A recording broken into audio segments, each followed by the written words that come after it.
Lina, y pues lo que dice el doctor.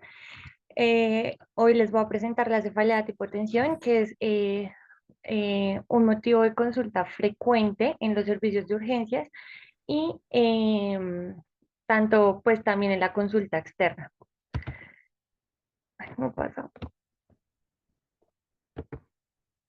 Ya. Bueno, en cuanto, pues esta es la tabla de contenido, entonces vamos a hablar sobre los tipos de cefalea, el concepto de la cefalea tipo tensión o la cefalea tensional, las estructuras de la cabeza que son sensibles al dolor, la epidemiología, la etiopatogenia, la clínica, el diagnóstico y el tratamiento. Bueno, entonces para comenzar y para hacernos pues como un recorderis, vamos a empezar hablando de los tipos de cefalea. Entonces tenemos tres tipos principales, pues están las cefaleas primarias, que básicamente son aquellas que no tienen una causa estructural subyacente, eh, o sea, es decir, que no se deben a otra enfermedad, sino son pues trastornos en sí mismo y dentro de estas pues tenemos la migraña, la cefalea tensional, que es pues el tema principal de hoy, y la cefalea trigémino autonómica. Posteriormente tenemos las cefaleas secundarias, que estas son aquellas que tienen una causa identificable, básicamente una enfermedad subyacente o una alteración estructural. Entonces, pues algunos ejemplos son las cefaleas por trauma craneal o cervical, la cefalea por trastornos vasculares, cefaleas atribuidas a trastornos intracraneales no vasculares, cefaleas por infecciones, cefaleas atribuidas a trastornos psiquiátricos. Y pues en tercer lugar tenemos las neuropatías craneales dolorosas, que básicamente son los trastornos que se caracterizan por un dolor neuropático, o sea, pues por la afectación de los nervios craneales. Entonces tenemos, por ejemplo, acá la neuralgia del trigémino y la neuralgia occipital. En cuanto al concepto de la cefalea tipo tensión, es básicamente la cefalea episódica más frecuente y es conocida como la cefalea tensional o cefalea por tensión, y anteriormente se conocía cefalea por contracción muscular. Tenemos, ay, no sé por qué no salió acá, pero básicamente tenemos tres formas frecuentes de cefalea tipo tensión según la clasificación internacional de los trastornos de dolor de cabeza en su tercera edición. Entonces, en primera instancia tenemos la episódica infrecuente, que pues más adelante les voy a hablar porque estos son los criterios diagnósticos, pero una cefalea episódica infrecuente es cuando se presentan al menos 10 episodios de cefalea que aparezcan de media menor a un día en el mes o menor a 12 días en el año.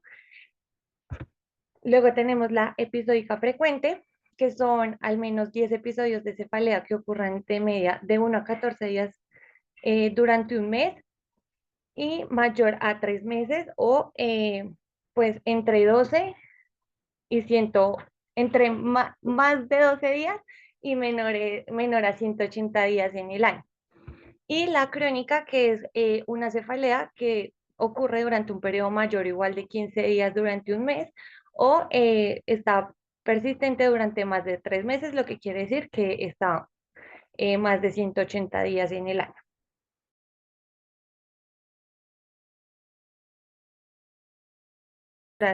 De la cabeza que son sensibles al dolor. Con eso, pues así nos podemos guiar para dar un pues diagnóstico. Entonces, tenemos estructuras intracraneales y extracraneales. Dentro de las intracraneales tenemos los grandes senos venosos y sus venas emisarias, la parte de la dura madre de la base del cráneo, las arterias durales, las arterias cerebrales de la base del cráneo, los nervios craneales, el quinto, el noveno y el décimo, los nervios cervicales superiores. Y en las extracraneales tenemos el cuero cabelludo, las arterias extracraneales, la mucosa de las fosas nasales y senos paranasales, el oído externo y el oído medio, los músculos del cuero cabelludo, cara y cuello del cuero cabelludo. En cuanto a epidemiología, tenemos que es una de las enfermedades más prevalentes en el mundo, que se presenta en 1,89 a 2,33 billones de personas y que eh, se presentan 882 millones de nuevos casos cada año. Afecta en mayor medida a la población entre los 15 y los 49 años y se genera con mayor prevalencia en las mujeres de edad pues, más fértil, perdón. En cuanto a la etiopatogenia, es importante mencionar que hay una gran predisposición genética pues, a tener cefalea tipo tensional y se ha informado sobre heredabilidad en familiares, sobre todo primer grado y concordancia gemelar. También hay factores precipitantes y cronificantes modificables y no modificables que se han relacionado con la cefalea tipo tensional. Entonces, dentro de los factores modificables tenemos, por ejemplo, el estrés, la ansiedad, la depresión, el sobrepeso, el consumo de tabaco o alcohol, el sedentarismo, el déficit de vitamina D. Y dentro de los factores no modificables, como ya lo había dicho, es una enfermedad que prevalece más en las mujeres, entonces está el ser mujer, estar en una edad joven, si se tuvo una madre fumadora durante el embarazo, si hubo estrés materno durante el embarazo, que haya habido sobrepeso durante la infancia. Em, en cuanto a la fisiopatología como tal, se desconoce como tal una fisiopatología, sin embargo, hay ciertos mecanismos que se pueden como implicar, sobre todo en la cefalea tipo tensión episódica y la cefalea tipo tensión crónica. Entonces, hay dos tipos de mecanismos. El primero es el mecanismo periférico, que básicamente es cuando el dolor está producido por la activación o sensibilización de los receptores nociceptivos periféricos. Y pues la intensidad de la sensibilización va a determinar la intensidad y la frecuencia del dolor. Y esto se produce básicamente porque hay una activación de receptores químicos como la disminución del pH, la liberación de ATP y sustancias endógenas moduladoras, como la serotonina, el péptido relacionado con el gen de la calcitonina, la bradykinin, la sustancia P y pues claramente citoquinas proinflamatorias. Lo que va a generar esto es que haya una contracción mantenida de la musculatura pericraneal y cervical, lo que va a provocar pues la activación y la sensibilización de los receptores nociceptivos y pues allí es cuando se va a producir el dolor. Y luego ya tenemos mecanismos centrales, que básicamente es cuando los pacientes con cefalea tipo tensión presentan un umbral del dolor disminuido y por tanto van a tener una mayor sensibilidad a estímulos dolorosos. em, y esto se produce porque hay una alteración del umbral y cuanto más frecuente es la cefalea tipo tensional, pues más mayor sensibilidad o sensibilización va a haber porque se produce una sensibilización de las neuronas del núcleo trigeminal en el tronco del encéfalo y de las astas dorsales de la médula espinal cervical, y pues esto va a generar una estimulación continuada de las fibras C y A delta, lo que va a llevar a dos fenómenos importantes. En primera instancia está la estimulación homosináptica, que básicamente es cuando se produce una activación continuada de los receptores periféricos que van a llevar a una activación de neuronas de segundo orden, nucleotalámicas y talamocorticales, que van a aumentar el campo receptivo del dolor. Y luego tenemos una estimulación heterosináptica que ante estímulos que usualmente son inocuos, quiere decir que no son dolorosos o no generan daño, se va a generar, pues se van a producir como, eh, ¿cómo se dice eso? Como una transmisión por las fibras A beta y se van a malinterpretar como dolorosos y pues esto va a llevar a la aparición de hiperalgesia y alodinia y pues a la aparición del dolor.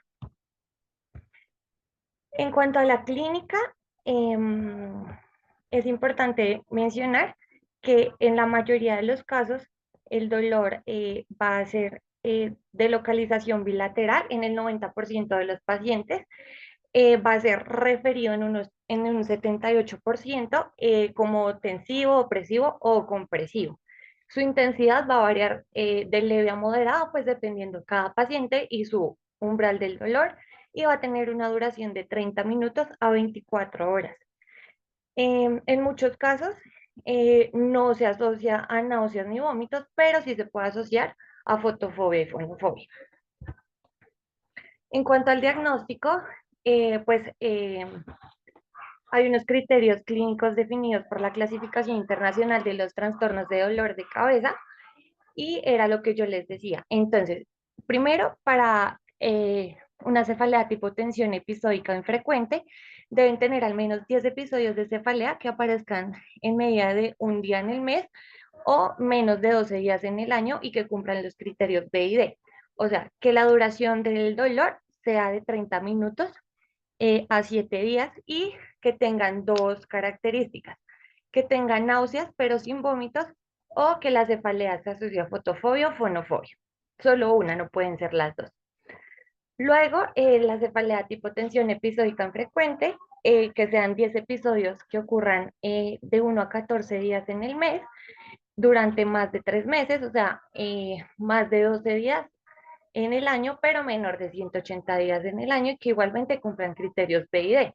Que la cefalea dure de 30 minutos a 7 días y que tenga náuseas pero sin vómitos o que se asocia a fotofobia o fonofobia.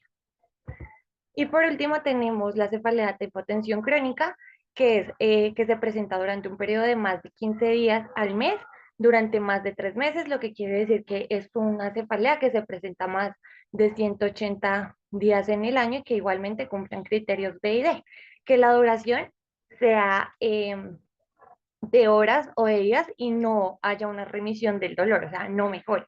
Y que tengan dos de las siguientes características. Se puede asociar a fotofobia, fonofobia o náuseas leves. Y ni náuseas moderadas o intensas ni vómitos. Y en cuanto a la exploración física, es importante pues hacer un buen interrogatorio, un buen examen físico, una buena historia clínica para dar un manejo oportuno. Entonces, en primera instancia se tiene que hacer un examen neurológico completo, se tienen que evaluar los senos paranasales, la columna cervical, las arterias temporales, la articulación temporomandibular. Se debe hacer una, pues realizar un fondo de ojo para ver si, o para descartar si de pronto el paciente tiene un papiledema y pues tomar medidas en el caso y pues tomar la tensión arterial, porque muchas veces cuando los pacientes, como sabemos, tienen la tensión arterial elevada, pues esto se puede asociar pues a tener una cefalea intensa.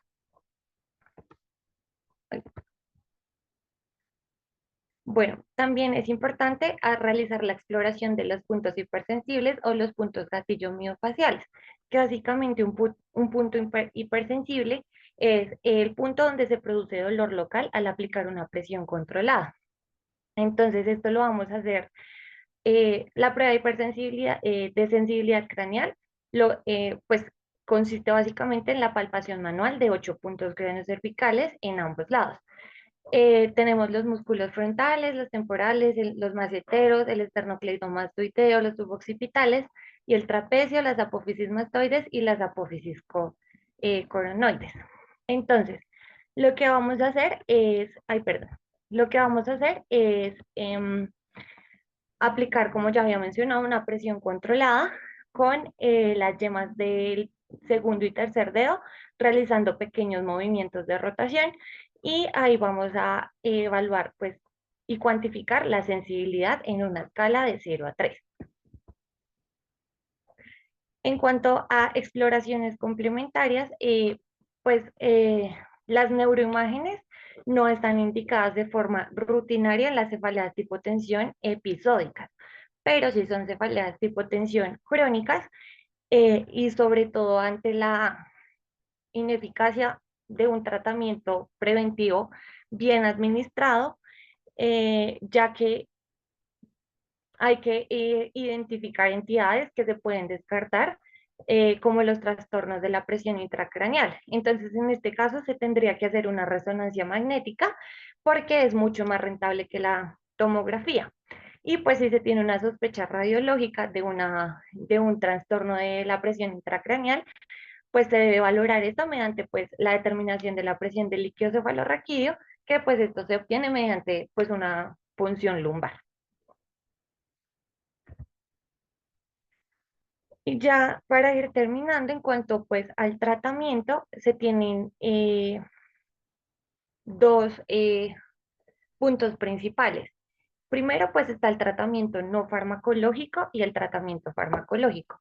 En cuanto al tratamiento no farmacológico, la mayoría de los pacientes se pueden beneficiar de esto, iniciando por una terapia conductual, que básicamente lo que se intenta en este caso es que el paciente conozca mejor cómo su organismo reacciona frente al estrés o a situaciones psicológicas que puedan desencadenar la cefalea tipo tensión. Y pues estas son técnicas que son efectivas, seguras y económicas, eh, pues para brindarle a todos los pacientes que presenten una cefalea de este tipo. Luego, pues tenemos la acupuntura, que también es un tratamiento muy eficaz en este tipo de cefalea, tanto episódica como crónica. Luego tenemos el ejercicio físico aeróbico, que es muy funcional o sí, sirve mucho si es orientado a, sobre todo, a realizar ejercicios de la musculatura craneocervical y de los hombros. Y la fisioterapia manual, que pues básicamente lo que hace es tratar los puntos de gatillo miofaciales, realizando masajes o estiramientos pues en los puntos dolorosos. Y ya luego pues vendríamos a tener el tratamiento farmacológico, que también a su vez se puede dividir en dos, en el sintomático o en el preventivo. Dentro del sintomático, entonces, tenemos como primera línea los analgésicos simples, sobre todo pues los AINES, y estos eh, pues claramente todo depende del paciente, pero en la mayoría de los casos, em, demuestra eficacia a las 2 horas de aplicación o de la ingesta de los medicamentos. Dentro de pues, los medicamentos tenemos el ASA o el ácido acetil salicílico, 1 gramo, el ibuprofeno de 600 a 800 miligramos, el naproxeno 1 gramo, el dextretoprofeno 75 miligramos o el ketorolaco oral 20 miligramos, o si se aplica intramuscular serían 60 miligramos. También es importante mencionar que cuando se combinan analgésicos, sobre todo con cafeína, esto va a mejorar la eficacia de los analgésicos, sobre todo en el ataque agudo del dolor, porque lo que hace la cafeína es favorecer la absorción del antiinflamatorio a nivel gástrico. Entonces, pues nos va a ayudar a aliviar la sintomatología. Y se ha demostrado también que el uso combinado de analgésicos con antieméticos favorecen el vaciamiento gástrico y por tanto la absorción del fármaco.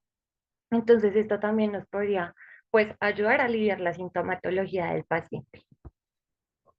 Y ya luego venimos con el tratamiento preventivo, que básicamente em,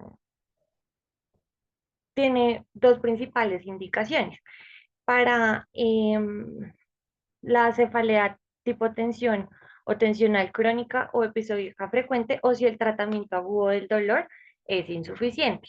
Y tiene como objetivo básicamente disminuir la frecuencia, la intensidad y la duración de la cefalea, lo que va a llevar pues a una mejor calidad de vida del paciente. Entonces, dentro del tratamiento preventivo tenemos la amitriptilina, que básicamente es el fármaco de primera elección. eh, con este fármaco se recomienda comenzar con una dosis baja en las noches, porque pues la amitriptilina tiene un efecto sedante, entonces se deben comenzar con de 10 a 25 miligramos y se va incrementando de forma lenta de 10 a 25 miligramos por semana hasta alcanzar una dosis de 25 a 75 miligramos día. El efecto de la amitriptilina suele comenzar al cabo de 2 semanas de tratamiento y su efecto máximo es a las 2 o 3 semanas pues, de el tratamiento. Luego tenemos la mirtazapina, que se recomienda también iniciar con dosis de 15 miligramos, pues dosis únicas nocturnas, e ir aumentando hasta 30 a 45 miligramos al día. Em, Luego seguimos con la venlafaxina, que también se inician con dosis de 75 a 225 miligramos al día. Y Esto se usa más, sobre todo en pacientes de más edad, porque tiene menos efectos adversos, por ejemplo, que la mirtazapina. Y luego tenemos otros que ya serían como el tratamiento de tercera línea, que son los fármacos como la clomipramina, que son antidepresivos tricíclicos, o la mianserina, que es un antidepresivo atípico.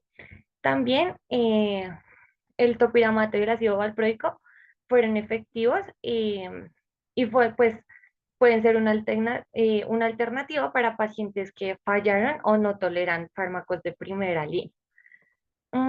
Y pues eh, ya para finalizar, el tratamiento, para que el tratamiento preventivo sea efectivo, eh, se recomienda mantenerlo de 2 a 6 meses, pero pues dependiendo cada paciente, a veces requieren mucho más tiempo.